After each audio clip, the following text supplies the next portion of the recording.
আজকে আমরা কথা বলবো শরীফুল হাসানের খুবই প্রশংসিত একটা উপন্যাস বাতাসে বৃষ্টির ঘ্রাণ নিয়ে। আমাদের হাতে একটা চমৎকার রিভিউ এসেছে, আর সেটার উপর ভিত্তি করেই আমরা দেখব কি আছে এই বইটাতে যা একে এতটা স্পেশাল করে তুলেছে।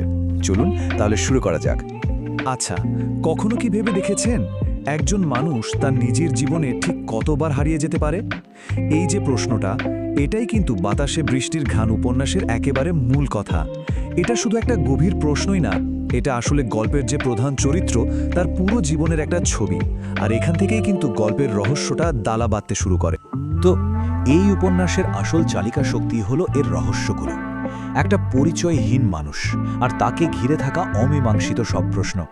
চলুন সেই জগতেই ঢোকা যাক। গল্পের কেন্দ্রে কিন্তু দুটো বড় রহস্য। প্রথমটা হলো এক লোকের নিজের আসল পরিচয় খুঁজে বের করার আপ্রাণ চেষ্টা, আর ঠিক তার পাশাপাশি আছে আরেকটা রহস্য, নদীর ধারে পাওয়া একটা পরিচয়হীন পোড়া লাশ। কীভাবেই দুটো ঘটনা এক সুতোয় বাঁধা সেটাই দেখার।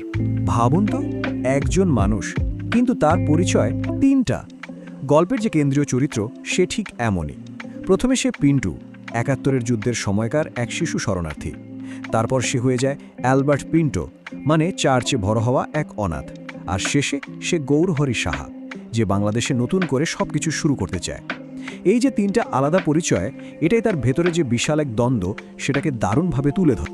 তো এই উপন্যাসটা আসলে তিনটা আলাদা গল্পের স্রোতকে একসাথে মিলিয়েছে। তিনটে ভিন্ন জীবন, কিন্তু সবই এক সুতোয় বাঁধা। চলুন দেখি কিভাবে এই বাঁধনটা তৈরি হলো।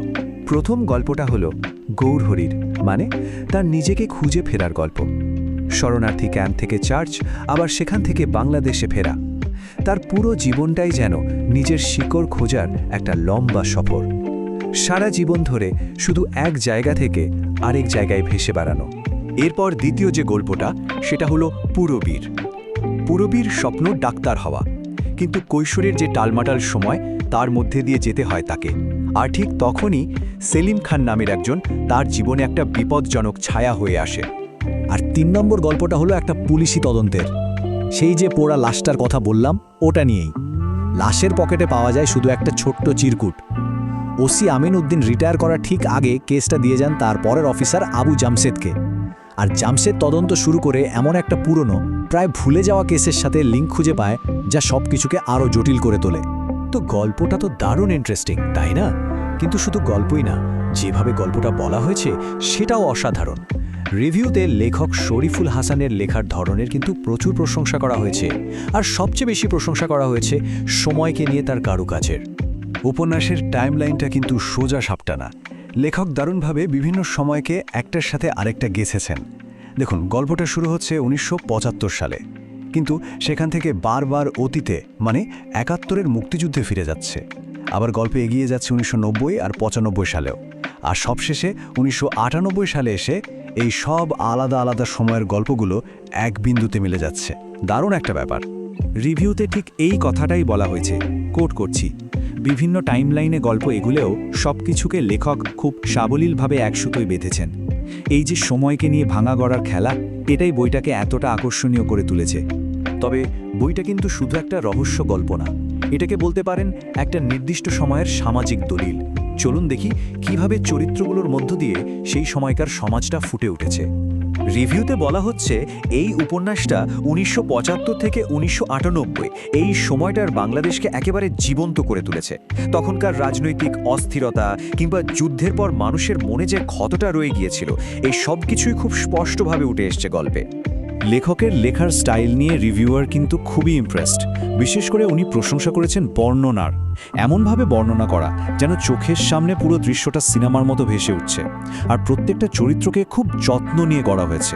আর একটা ইন্টারেস্টিং ব্যাপার হলো, লেখক ইংরেজি শব্দ ব্যবহার না করে সুন্দর বাংলা প্রতিশব্দ ব্যবহার করেছেন। যেমন ধরুন, এসি না লিখে লিখেছেন শীততাপ নিয়ন্ত্রণ যন্ত্র। এই জিনিসটা ভাষার প্রতি তার যত্নকে প্রকাশ করে। তো এত কিছুর পর আসল প্রশ্নটা হলো, উপন্যাসটা কেন পড়া উচিত?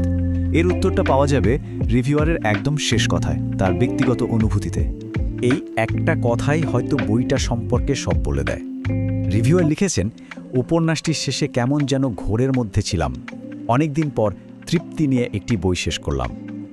একটা বই পড়ার পর যদি এই রকম অনুভূতি হয়, তাহলেই তো বোঝা যায় বইটা কতটা সার্থক, তাই না? তবে একটা ব্যালেন্সড ভিউ দেওয়ার জন্য রিভিউতে যে ছোটখাটো সমালোচনার কথা বলা হয়েছে সেটাও জানা দরকার। তবে মজার ব্যাপার হলো সমালোচনাটা লেখকের লেখা নিয়ে না, বরং প্রকাশনীর সম্পাদনা আর প্রুফ রিডিং নিয়ে। কিছু বানান ভুল বা বাক্যের গঠনের সমস্যা চোখে পড়েছে রিভিউয়ারের। তার মানে এই অভিযোগটা লেখকের দিকে নয়, প্রকাশকের দিকে। আর এত কিছুর পরও ফাইনাল রেটিং কত? 5-এ 5। রিভিউয়ারের মতে এটা একটা মাস্টারপিস, কোনো দ্বিধা ছাড়াই তিনি এটাকে পড়তে বলেছেন। শেষ করার আগে বইয়ের নামের সূত্র ঘুরেই একটা প্রশ্ন রেখে যাই। কিছু গল্প কি সত্যিই কখনো শেষ হয়, নাকি সেই গল্পগুলো বাতাসে ভেসে থাকা বৃষ্টির ঘ্রাণের মতো আমাদের মনে আর অনুভূতিতে আজীবন থেকে যায়?